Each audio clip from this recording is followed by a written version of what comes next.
안녕하세요. 공인중개사 시험을 과목별로 총 정리해보는 시간, 시니어를 위한 공인중개사 마스터입니다. 최근 민법 과목, 이 민법 과목에 출제되는 문제 경향을 보면 조금 난이도가 높아지고 있는 게 아닌가라는 생각이 듭니다. 다른 게 아니라 판례 중심으로 출제가 되는 건 맞는데요. 단순한 흐름으로 출제가 되는 게 아니라 세세하게 조문까지 그렇게 출제가 되고 있습니다. 좀 난이도가 높아지고 있는 건 확실한 것 같죠? 때문에 그냥 외우거나 그냥 기출문제 중심으로만 보지 마시고요. 세세하게 지문과 조문 그리고 예문까지도 틀린 오답까지도 살펴보시는 게 중요할 것 같습니다. 저희가 하루하루 그 출제 경향까지 분석해 가면서 정리해드리고 있거든요. 오늘도 민법 강의 박기인 교수님과 함께하도록 하겠습니다. 박수로 청해 드릴게요.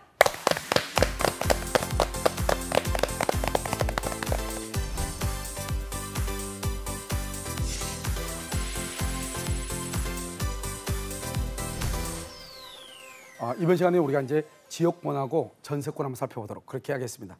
이런 보면요, 여기 이제 지역권이라고 나왔죠. 지역권은 뭐 시험에요. 예전에 자주 나오는 테마가 아니었는데요. 요즘은 뭐 거의 2년 나오고 그다음에 1년 쉬고 이렇게 문제가 나오고 있죠. 그래서 지역권을 보면 지역권자는 일정한 목적으로 돼 있죠. 우리가 보면 지상권을 뭐라 그랬죠? 타인의 토지 위에 건물 기타 공작물이나 수목이죠. 그러니까 건물 기타 공작물 수목이니까 딱 정해져 있죠. 이것은 목적이 한정돼 있다고 얘기한단 말이죠. 그런데 여기 보면 지역권은 일정한 목적을 위하여 되어 있죠. 그러니까 지역권은 아주 이거 방법이 여러 가지가 있기 때문에요. 그래서 어느 것 하나가 딱 정해져 있는 게 아니란 말이죠. 그래서 목적이 한정되어 있지 않다. 예를 들어서 뭐 조망 지역권도 있고 여러 가지가 있단 말이죠. 그래서 일정한 목적을 위해서 타인의 토지, 이 타인의 토지를 뭐라 한다? 그것을 승역지라고 얘기하는 것이에요. 자기 토지를 뭐라 한다? 요역지라고 하는 거예요. 자기의 토지에 편익에 이용하죠. 이용하는 권리죠. 그래서 지역권은 뭐를 하지 않느냐? 점유를 하지 않아요. 그래서 지역권은 점유하지 않기 때문에 지역권에 기한 반환청권이 없고 지역권에 기한 반환청권 없단 말이죠. 지역권하고 저당권은 점유하지 않아요. 또 점유 보호 청권이 없는 것이에요. 이것은 이제 지역권이다 이렇게 하고요. 원칙적으로 지역권은요, 지상권과 마찬가지로 지료에 관한 규정이 없어요. 지료, 그래서 원칙적으로 무상이라고 표현하죠. 그런데 지상권이나 지역권을 무상으로 하는 경우는 거의 드물고요. 실질적으로는 당사자 간의 합의에 의해서 지료를 유상으로 할 수가 있다 없다? 있다 이런 말이죠. 그다음에 배타성 인정이라고 해서 원칙적으로 보면 우리가 점유한다는 것은 뭐냐? 그것은 독점한다는 거죠. 여기 한번 보세요. 제가 이 물건을 이렇게 점유하죠. 그러면 나 혼자만 쓰는 거잖아요. 이것을 우리는 뭐라고 한다? 이것을 독점이라고 하죠. 이것을 배타성이라고 하죠. 양립할 수 없다. 양립이라는 것은 나란히 서 있는 건데 나란히 설 수 없다. 나 혼자만 오직 있을 수 있다 이 말이죠. 이것을 우리가 뭐다? 독점이다. 배타적이다. 양립할 수 없다 이렇게 얘기하는데 그것은 점유했을 때 그렇단 말이죠. 그런데 지역권이라고 하는 것은 점유를 하지 않아요. 그래서 지역권을 점유하지 않기 때문에 배타성이 원칙적으로 없고요. 공용적 성격이다. 공용적이라는 것은 공동으로 사용할 수 있다 이 말이죠. 그럼 공용적 성격이 있는 게 지역권이란 말이죠. 그런데 참 특이하게요. 딱 하나가요. 용수 지역권이라고 해서 이 용수 지역권은 배타성을 나타내고 있다 이 말이죠. 여기 보면 승역지에 여러 개의 용수 지역권이 설정될 때는 후순위 지역권자는 선순위 지역권자의 용수를 방해하지 못한다. 무슨 말이죠? 선순위 지역권이 있고 후순위 지역권이 있다 이런 뜻이에요. 원래 지역권은 순서가 없거든요. 그런데 여기 용수 지역권에서만큼은 이런 것을 하고 있다. 그 다음에 여기서 이제 부종성이 아주 중요하죠. 우리가 여러분요, 주된 권리, 종된 권리가 있죠. 예를 들어서 전세금은 주된 권리고 전세권은 종된 권리죠. 우리가 저당권에서 피담보 채권은 주된 권리고 저당권은 종된 권리죠. 아파트에서 전유 부분은 주된 권리고 대지 사용권은 종된 권리죠. 그 다음에 우리가 지역권에서 요역지 소유권은 주된 권리고 지역권은 종된 권리죠. 이렇게 종된 권리는 주된 권리와 분리해서 처분할 수 없는 것이에요. 예를 들어서 전세권이라는 것은 전세금과 떨어져서는 생각할 수 없다 이 말이죠. 전세금이 없는 전세권 그런 것은 있을 수가 없는 것이에요. 만약에 전세금이 없죠? 동시에 전세권도 자동 소멸하는 것이에요.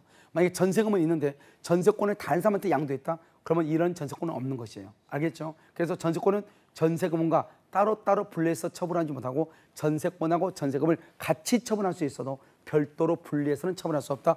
너무너무 중요해요. 그래서 지역권은 종된 권리죠. 종된 권리는 요역지와 분리해서 다른 권리의 목적으로 할 수 있다 없다? 없다. 알겠죠? 이게 아주 중요하고요. 그다음에 지역권은 수반성이죠.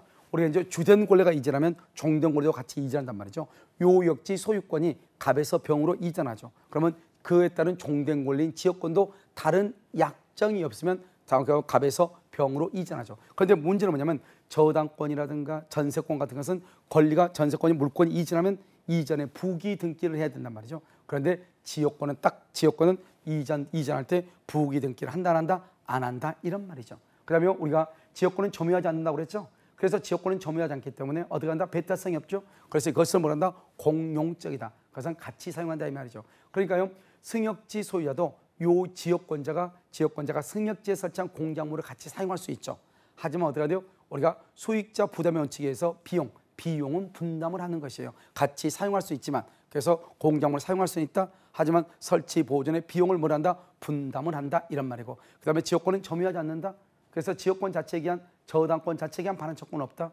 그 다음에 지역권과 저당권은 점유보호 청구권이 인정되지 않는다. 이렇게 지역권은요, 요역지는 반드시 일필의 토지이어야 한다.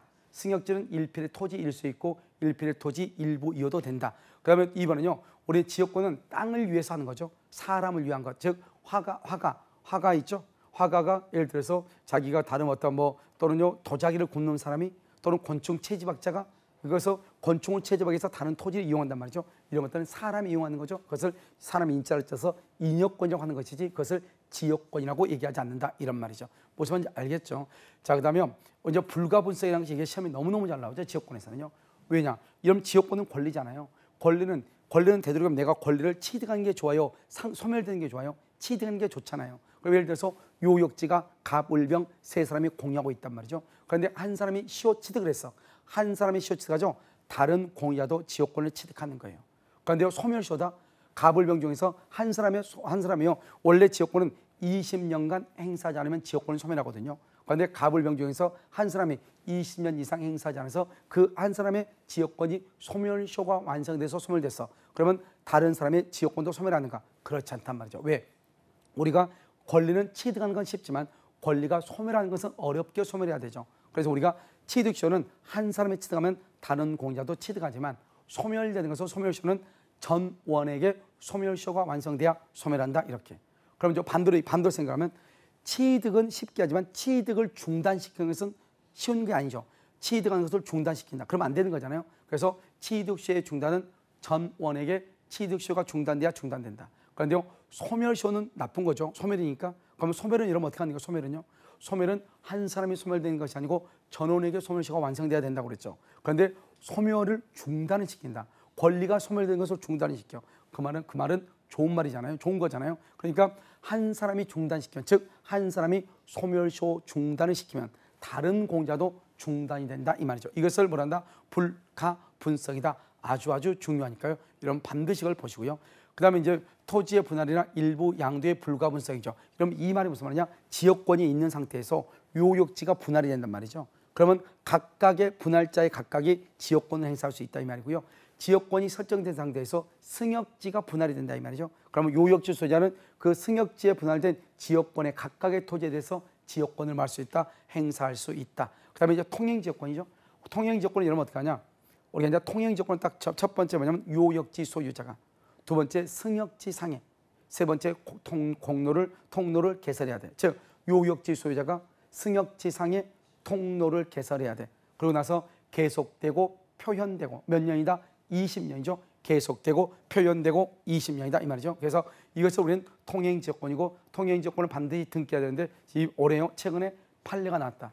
우리가 통행지역권의 경우 원래 이러면요 지역권은 지상권, 지역권은 무상이라고 내가 강의했었죠. 그런데 판례가 뭐랬냐?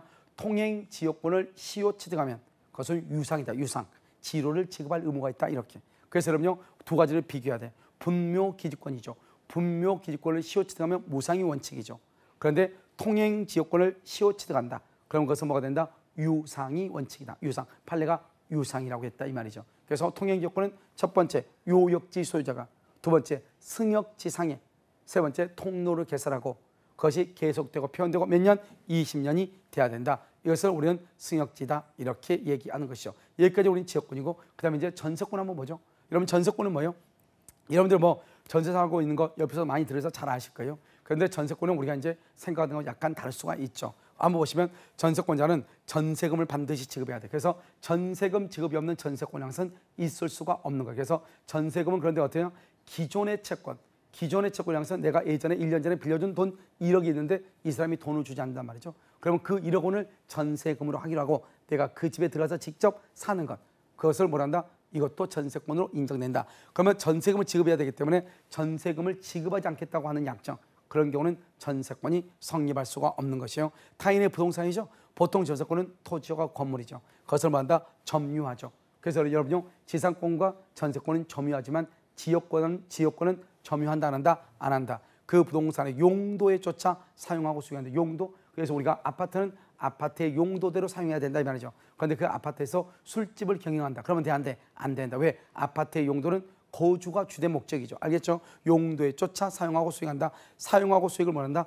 용익 물권이다 이 말이고, 그 다음에 부동산 전부에 대해서 후수용 권리자 기타 채권자보다 전세금의 우선 변제를 받을 권리가 있다. 그 다음에 여기서 중요한 것은 농지 있죠.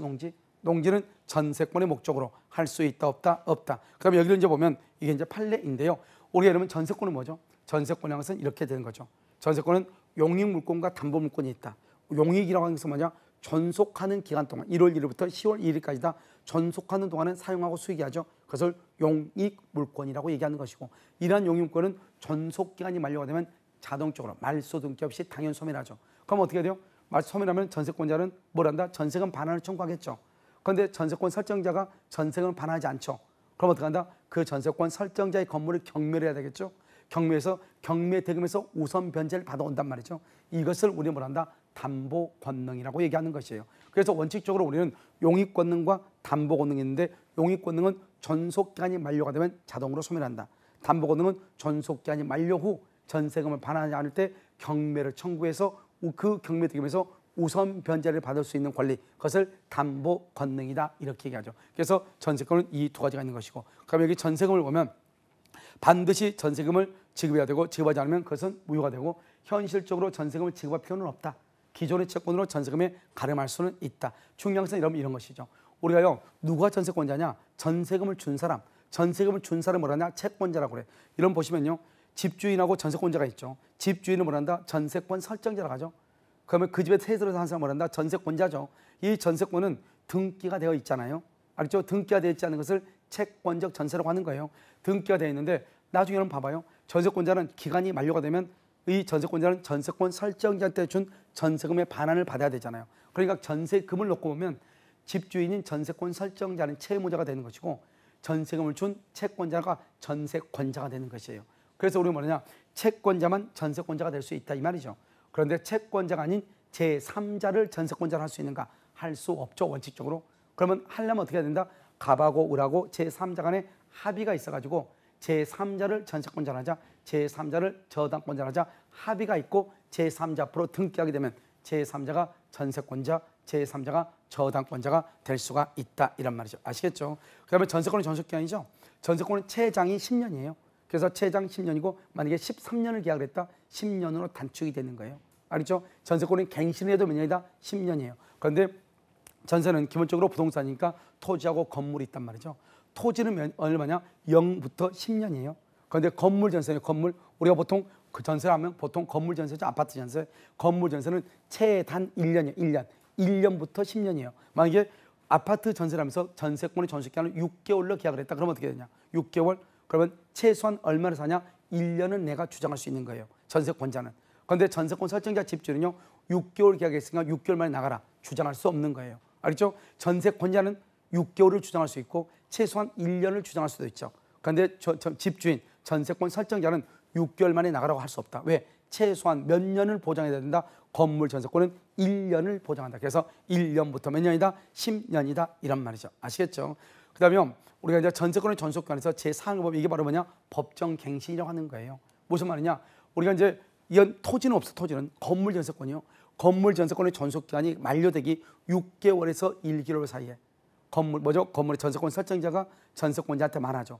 너 전세금을 더 올려달라거나 또는요, 너 나가라든가 무슨 말을 해야 되잖아요. 그런데 아무 말 하지 않으면 전과 동일한 조건으로 다시 계약을 체결한 것으로 보죠. 예를 들어서 전에 전세금이 1억이었다. 그러면 그 1억 원에 다시 계약이 된 것으로 보죠. 이것을 뭐란다? 법정갱신이다. 이렇게 하는데, 이런 법정갱신은 법정갱신은 법률의 규정에 의해서 갱신된 거죠. 그러니까 별도로 등기할 필요가 없죠. 등기를 하지 않더라도, 아주 중요해, 등기를 하지 않더라도 전세권을 주장할 수가 있다 이 말이죠. 무슨 말인지 알겠죠? 그 다음에 만약에 우리가 보통 전세 살 때 전세권의 존속기간을 정하지 않는 경우도 있기는 있죠.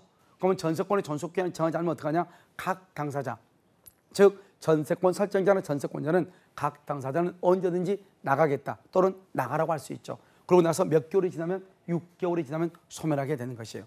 그다음에 전세권의 효력이죠. 건물 전세권이죠. 그럼 우리가 이게 뭐냐면 타인의 토지에 있는 건물이죠. 이게 무슨 말이에요? 이런 우리가 타인의 토지 위에 건물을 건축할 수 있나요? 타인의 토지 위에 건물을 건축하기 위해서는 지상권이나 임차권이 있어야 돼. 즉 타인의 토지 위에 지상권이나 임차권을 설정하고 그 토지 위에 건물을 건축했다 이 말이죠. 알겠죠? 그러면 그 건물에 대한 전세권이나 저당권은 그 건물의 소유로 목적하는 지상권, 임차권에 뭐한다? 미친다 이렇게. 그다음에 전세권 설정자의 소극적 인용 의무라고 되어 있나요? 이게 바로 뭐가 다르냐? 임대차하고 다르죠. 이런 임대차에서 모든 그 건물에 대한 필요비, 즉 보존하는 비용, 그 건물을 수리하고 보존해야 되겠죠. 이 임대차에서 모든 비용은 누가 부담하냐? 임대인, 집주인이 부담하는 거예요. 그런데 전세권에 있어서 기본적으로 우리가 수선해야 되고 하는데 들어가는 비용이 있죠. 그것은 누가 부담하냐? 전세권자가 부담하는 거예요. 그래서 전세권자는 필요비를 청구할 수 없죠. 하지만 뭐는 청구할 수 있다? 유익비는 청구할 수가 있다 이 말이죠. 필요비는 청구하지 못하는데. 그런데 우리가요, 지상권에서 뭘 했냐? 지상권 양도 금지 특약은 물권법의 강행 법규성에 위반되어 무효이므로, 즉 지상권 양도 금지 특약이 무효이므로 지상권의 양도를 금지하는 특약이 있다 할지라도 지상권을 양도할 수 있다 이렇게 얘기했단 말이죠. 그런데 여기 여러분 전세권은 뭐냐? 전세권도 똑같이 물권이란 말이죠. 그런데 전세권은 약간 다르단 말이죠. 전세권도 물권이니까 양도할 수 있죠. 즉 내가 전세를 살고 있다가 그 전세를 전전세 주거나 또는 그 전세권에 대해서 다른 사람의 전세권을 양도하거나 존속기간 범위 내에서 임대를 줄 수도 있다 이 말이죠.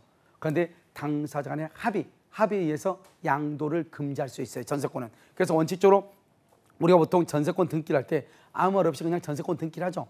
그러면 어떻게 하냐? 이 전세권자는 중간에 자기가 나가고 싶어. 그러면 원칙적으로 뭐라 하죠? 주인한테 얘기해서 나 나가고 싶은데 중간인데 돈을 전세금 반환해 줄 수 있어요? 물어보죠. 보통은요. 그러면 주입제는 보통 없다고 얘기하죠. 그럼 어떻게 하냐? 우리가 임대차, 월세 사는 경우는 집주인한테 물어봐야 돼. 임대인한테 물어보고 이 임차권을 양도하나 전대차를 해야 돼요. 그런데 전세권은 사람과 물건 간의 관계란 말이죠. 사람과 사람 간의 신뢰 관계 아니란 말이죠. 그러니까 전세권자가 전세권을 양도할 때는 설정자, 즉 건물 소유자의 동의를 받지 않고 설정자의 동의 없이 전세권자는 자기 멋대로 전세권을 양도할 수가 있어요. 그러면 그 양수인이 전세권자가 돼. 물론 부기등기를 해야 되겠죠. 이때는 어떻게 돼요? 설정자의 동의를 받지 않고 자기 멋대로 양도했죠. 그런데 이 새로운 양수인이 그 집에 살고 있다가 어떤 이유로 인해서 건물이 불타버렸다 이 말이죠. 그러면 전세권자는 전세권 설정자한테 책임을 지는데 어떤 책임을 지냐? 불가항력적 손해에 대해서도 책임을 진다 이 말이죠. 그래서 화재의 원인이 불명이에요. 화재의 원인이 무엇인지 모르겠어요. 그래도 책임을 지는 것이다 이런 말이죠. 그것을 얘기하는 것이죠. 여기 보면 전세권의 양수인은 전세권 설정자에 대해서 전세권 양도인과 동일한 권리와 의무가 있다 이렇게 돼 있잖아요. 이게 바로 뭐냐? 우리가 임대차의 경우는 임차권을 양도나 임차권을 전대할 때는 임대인의 동의를 받아야 되지만 전세권의 경우는 그렇지 않단 말이죠. 물권이니까 설정자의 동의 없이 자기 멋대로 전전세, 자기 멋대로 전세권을 양도할 수 있다 이런 말이죠. 알겠죠? 그것을 얘기하는 것이죠. 물론 여러분요, 전세권을 전전세 하면 반드시 전세금을 지급해야죠. 그럼 봐. 양도하고 전전세는 어떤 차이냐? 전세권의 양도는 이 을이라고 하는 전세권자는 없어지고 이 새로운 양수인 병이 새로운 전세권자가 된다 이런 말이죠. 그러니까 전세권을 양도할 때는 원 전세권의 범위라든가 즉 기간이라든가 전세금에 구애받을 필요 없이 할 수 있어요. 그런데 전전세는 뭐냐? 전세권자가 그대로 있으면서 전세권자가 다시 전세를 주는 거죠. 이걸 전전세란 말이죠. 따라서 전전세권의 존속기간과 전전세금의 범위는 원래의 전세권의 존속기간과 원래의 전세권의 전세금을 뛰어넘을 수는 있다 없다? 없다. 그래서 전전세는 원 전세권의 범위를 넘을 수 있다 없다? 없다. 어떤 거? 존속기간과 전세금 넘을 수가 없다. 이 정도만 여러분들이 잘 알면 되겠죠. 알겠죠? 그 다음에 여기 보면 전세금 반환 청구권과 전세권의 분리 양도가 되어 있죠. 여러분들 내가 뭘 얘기했냐? 전세금은 주된 권리고 전세권은 종된 권리죠. 이 종된 권리는 주된 권리인 전세금 반환 청구와 분리해서 양도할 수가 없단 말이죠. 알겠죠? 만약에 분리해서 양도한다? 그럼 전세권이 아웃되는 거예요. 전세권이 소멸하는 거예요. 그러니까 전세권은 존속기간 동안은 전세금과 분리해서 양도할 수가 없다 이 말이죠. 그래서 분리 양도하지 않아요. 그런데 만약에 장차 전세권이 소멸한다? 그러면 장차 전세권이 소멸한단 말은 존속기간이 만료됐다 이 말이죠. 그럼 존속기간이 만료되면 전세권이 소멸하겠죠. 그러면 뭐만 남는다? 전세금만 남죠. 그럼 그럼 그 전세금만 반환받으면 되잖아요. 그러니까 원래 존속 기간 동안에는 전세권과 전세금 반환 청구권을 분리 양도할 수 없다. 그런데 존속 기간이 만료가 됐다.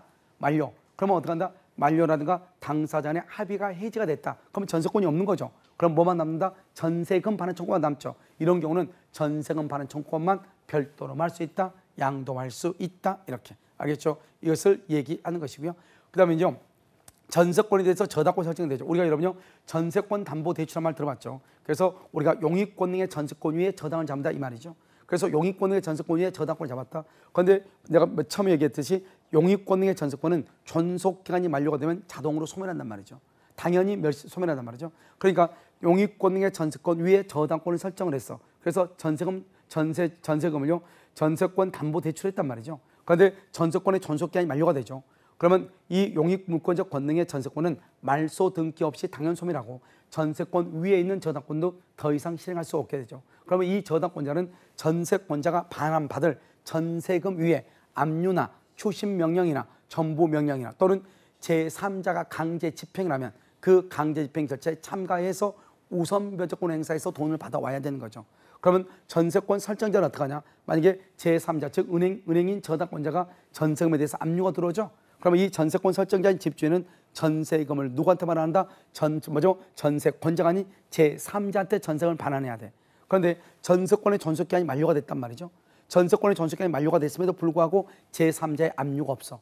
그럼 어떻게 한다? 전세권 설정자는 전세금을 누구한테 반환한다? 전세권자에게 반환하면 된다. 다시 우리가요 아주 중요해. 전세권 위에 저당권이 설정된 경우 전세권의 존속기간이 만료되죠. 그러면 용익물권적 권능은 말소 등기 없이 당연 소멸하고 전세권 위에 있는 저당권은 더 이상 실행할 수가 없다. 그러면 이때 제3자는 전세권자가 받을 전세금 반환 청구권 이외에 압류나 추심 명령 등을 통해서 자신의 권리를 행사한다. 그러면 전세권 설정자는 제3자한테 전세금 반환하면 되는데 존속기간이 만료됐음에도 불구하고 제3자의 압류가 없다. 그러면 전세권 설정자는 전세권자에게 전세금을 반환하면 된다. 이것이 아주 중요하다 이 말이죠. 그 다음에 동시행환별권이죠. 동시행환별권이라는 것은 뭐냐? 전세권의 존속기한이 만료가 되죠.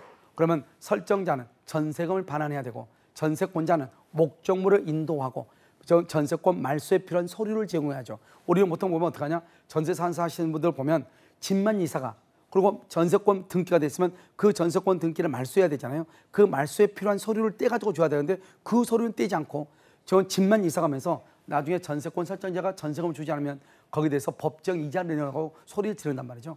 그러면 된다 안 된다? 안 되는 것이에요. 그럼 어떻게 해야 되냐? 전세금을 받기 위해서는 어떻게 해야 되냐? 먼저 목적물을 인도하죠. 이사를 가야 되겠죠. 두 번째, 말소 등기에 필요한 서류, 전세권 말소 등기에 필요한 서류를 떼가지고 그것을 전세권 설정자한테 보여줘야죠. 내가 이렇게 가져왔으니까 전세금을 달라.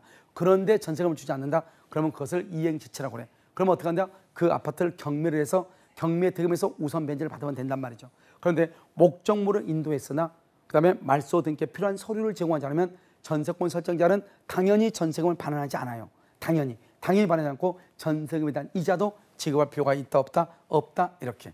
그다음에 여기 이제 경매 청구 요건이 있고 건물의 일부에 대한 경매 청구 시험도 잘 나오죠. 지금 무슨 말이냐?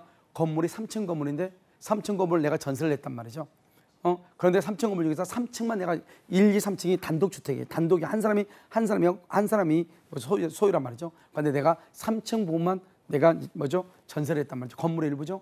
그런데 전세금을 반환하지 않아. 그럼 내가 경매를 해야 되겠어. 그럼 어떻게 경매를 해야 되냐? 3층만 경매해야 돼. 3층만. 건물 전부를 경매할 수 없단 말이죠. 그래서 나머지 부분에 대해서 경매할 수 없다. 너무너무 중요해. 건물의 일부에 대한 전세권자는 건물 전부에 대해서 경매할 수 있다 없다. 그럼 어떻게 한다?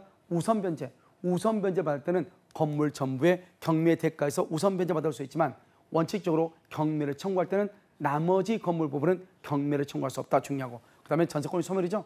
전세권이 불가 학력에 의해서 일부가 멸실된 경우가 있고 전세권자의 잘못으로 전세 목적물의 일부가 멸실된 경우가 있죠. 만약에 전세권자의 잘못으로 멸실됐다? 그러면 전세권자에게 손해배상을 청구하면 된다. 그런데 불가 학력에 의해서 멸실됐다? 그럼 어떻게 한다? 그 부분의 전세권은 뭐가 된다? 소멸하게 되는 것이에요. 그 다음에 이제 담보물권의 통유성이 있죠. 이 중에서 특히 중요한 것은 뭐냐? 물상대회죠. 물상대회는 목적물이 멸실, 훼손, 공용 징수가 됐어. 그래서 멸실됨으로 인해서 그 건물이 멸실되죠. 그럼 원칙적으로 물권은 소멸하죠.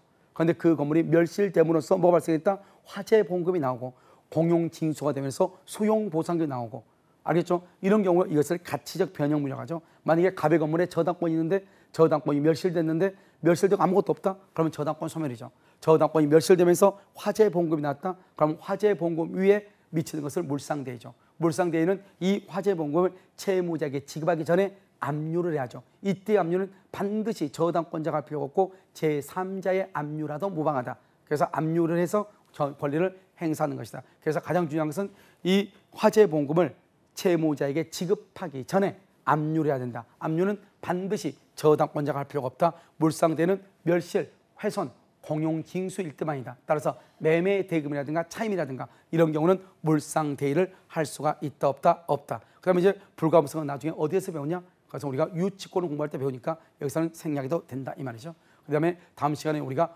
유치권과 저당권에 대해서 살펴보도록 그렇게 하겠습니다.